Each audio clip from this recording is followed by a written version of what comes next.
प्यारे बच्चों, जिस तरह से अभी आपके लिए ये क्वेश्चन नंबर 36 और 37 है, तो इसको आप कैसे करेंगे।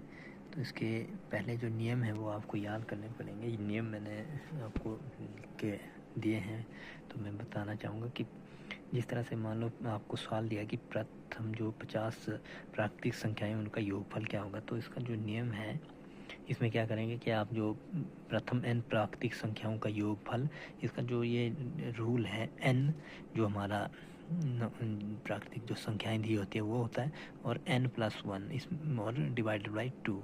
तो क्या करेंगे, जैसे 50 था हमारे पास, तो फिर n+1 ब्रैकेट थी, मतलब 50+1 हो गया 51, और डिवाइडेड बाई 2। तो यहाँ पे आ गया हमारा 50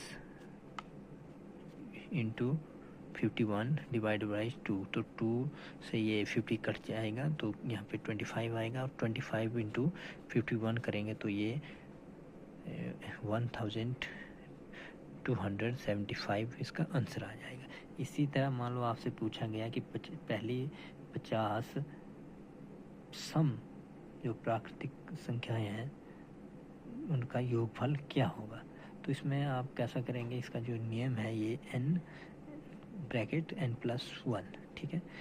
इसमें डिवाइड बाई 2 नहीं करेंगे। इसमें देखो ये आ गया हमारा 50, n क्या था हमारे पास 50+1, ठीक है।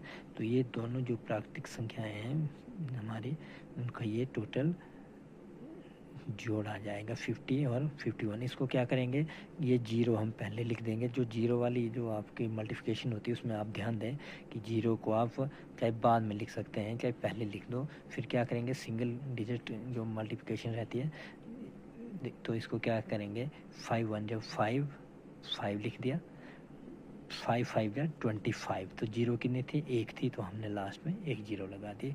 तो ये आपका आंसर आ जाएगा।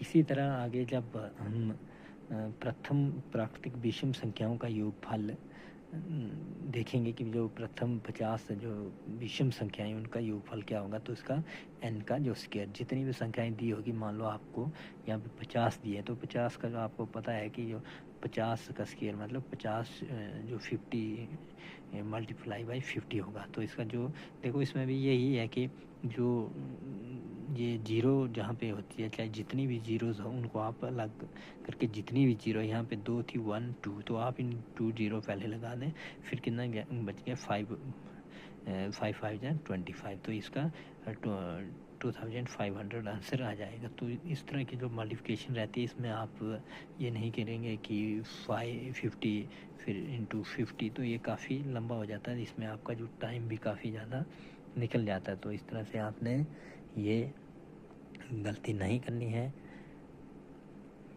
और इस तरह से अगर आपको मान लो यहाँ पे पहली 15 जो विषम संख्याओं का योगफल पूछा होता तो क्या करना था, 15 इंटू 15 मतलब 15 की जो स्क्वायर, ठीक है। तो क्या होगा, 15 का स्क्वायर 225 होगा। मान लो इसी तरह आपका 20 का होता तो 20 का 40 होना।